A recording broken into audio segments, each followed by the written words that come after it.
Hello and welcome back to Unmodern Romance. I am Joe. Thank you for watching. Please like and subscribe depending on the platform. Depending on the platform, I don't know if this one's going to make it to all the different platforms because this is one of the more controversial things that I find. This is one of those fascinating. Today is probably my all-time favorite discussion, first topic to have with a woman, because I feel like this more so than any other just random thing to talk about will tell you so much about who that woman is, because hot waitress theory is legitimately a real economic tell. And one of the things about economics is it's the real world ramification of human behavior.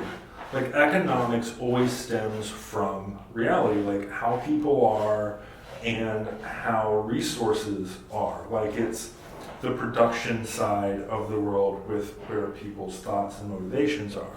So there are things that where people they always say that some of the more foreshore, foolproof businesses are like funeral homes and graveyards and things of that nature. And the reason is that whether people want them or not, the reality of the world is people keep dying. People are always going to keep dying. There's always going to be death and sickness in the world. So as a business, it's not a bad business because you will always have customers regardless.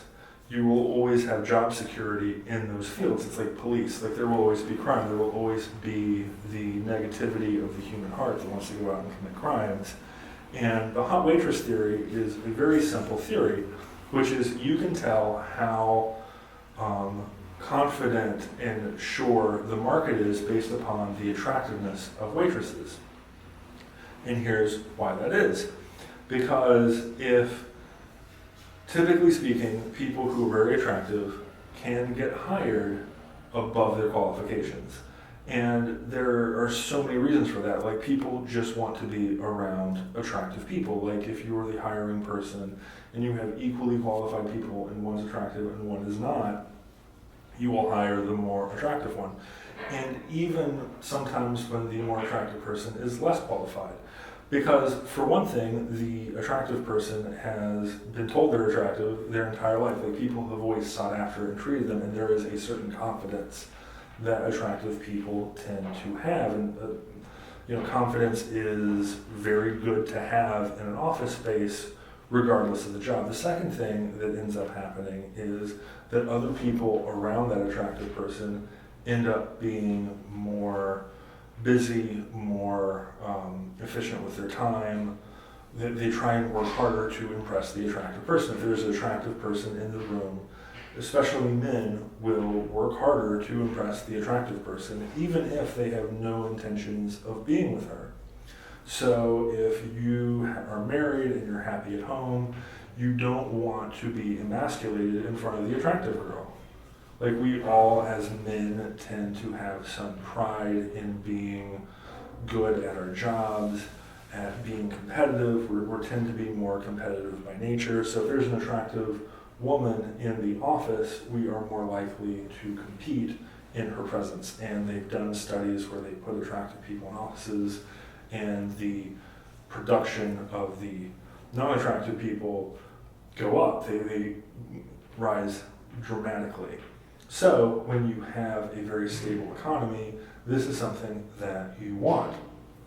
When you do not have a stable economy, when things seem unsure, when confidence in the market is not high, one of the things you start doing is you get defensive in terms of your economic strategy. So someone in the office that's looking, that isn't qualified, starts becoming a liability. So they are the first person, they are the least qualified. They're hard to, if you have to cut, let's say you normally have 20 people in the office, and then you can only pay 15 now because the economy's crashing.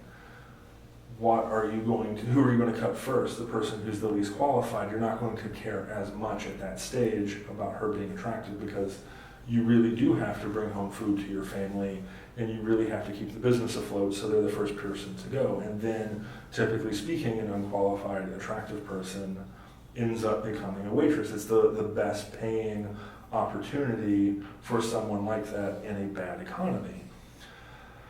You also have the economic idea that people who are attractive, because they have so many options and don't have to work as hard to get those options, typically means that as human nature, we are only going to work as hard as we are forced to. So if you have an attractive person who doesn't have to buy drinks, they don't have to buy food when they go out, guys are willing to pay for their rent, all the things, they're able to get jobs, they're able to get work. Why would you work to be the most qualified person if you can typically get those jobs unqualified? Like, why would you work harder than you absolutely have to? So attractive people tend to be less qualified. So like this whole thing, it just makes sense. So if you go into a restaurant and there's a ton of attractive people there, because attractive waiters and waitresses tend to make more money and they tend to bring in more customers. Like we can all probably think of like Hooters. Hooters does not have great food. Like you go there because Hooters is trying to bring in the most attractive women and put them in skimpy outfits. So if you're a guy, you know that if you go to Hooters, you're probably going to get the most attractive waitress in town who's probably going to make really good tips working there. So most restaurants understand that, whether they have skimpy outfits or not, they understand that if they bring in attractive waitresses, they are going to get more people to come in. So, if the market, the non-service market is stable, then those attractive people get those higher jobs. If the market is not good and they're getting let go of those jobs, they typically fall into waitressing.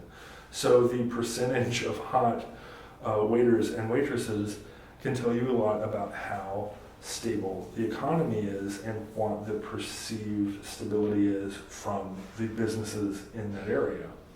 So this is just totally fascinating and totally true about human nature. You hear it and you're like, yeah, that totally makes sense.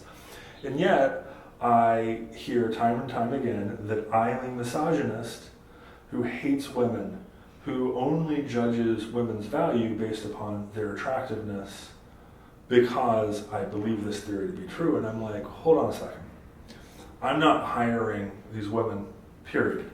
Like, I'm not the person letting them go. I'm not the person hiring them on their looks to begin with. I'm not, hiring waiters and waitresses. In fact, I'm so food oriented, I don't even go to restaurants based upon their attractiveness or who the waiter or waitresses are. Anyway, I'm way more likely to go somewhere based upon how friendly the staff is. But that's me. I also am a real person who lives in the real world, and I understand how economy and people's behavior at scale works. That's what we're talking about. We're talking about at scale. You're not just talking about one individual, and you can maybe on an individual level create discipline enough to oversee human nature, but human nature is human nature, and the reason why we call it human nature is it applies to the large majority of humanity. So this is something that exists. And if people do not appreciate what the real world is, and they're like, I wish it were this, it's very relatable to when animals die. I've heard a lot of people, you'll have like the Discovery Channel, or I don't know, I haven't watched television in decades, but like it used to be that they had all the nature shows, and you'd have the lion eat the gazelle, right, or the zebra or whatever. And somebody'd be like, oh, that's awful, someone should save that zebra. And it's like, save it for what? Like, you're going to put it in a zoo? Like that's what animals do. They eat each other. Like, that's how the world exists. Like, do you want the lion to starve to death? Do you think lions are wrong? Because if the lion didn't exist, then there'd be too many zebras, and they'd eat all of the resources for other animals, and then you'd have them die. Like, you need an ecosystem that's balanced, and typically nature balances itself. And I remember, like, they had an issue where people, somewhere in the Midwest, in the northern Midwest, I want to say around Minnesota or something, maybe the Dakotas, I'm not 100% sure on the place, but they had an issue where people had hunted all of the wolves away because the wolves were attacking people and attacking farms and livestock and these sorts of things. And somebody's like, it's so bad that the wolf population has been depleted. So they brought in wolves from a different region, and these wolves were like twice as big, twice as strong, twice as, predatory as the original wolves were. So now you have an issue of these wolves are killing everything. There's nothing in nature that's counterbalancing this and taking care of these wolves. So what you end up with is these wolves are decimating every other population. So, when people are thinking about how things should be, instead of trying to understand that things are the way they are because of a natural process and selection, that things have balanced themselves over decades and centuries and things of that nature. And sometimes when things die, it's because they are no longer needed in that ecosystem anymore. There's, arguments that can be made about human involvement in that and what have you. And I'm fairly environmental friendly and open to those arguments, but at the same time, when you try to overcorrect, when you're like, this area needs wolves, and then you throw in these, super predator wolves, like everything gets decimated. And I feel like when people are like, men shouldn't judge based on looks, men shouldn't judge based on these things, you're then trying to tell men not to be men, and you're basically making the argument that men don't need to exist.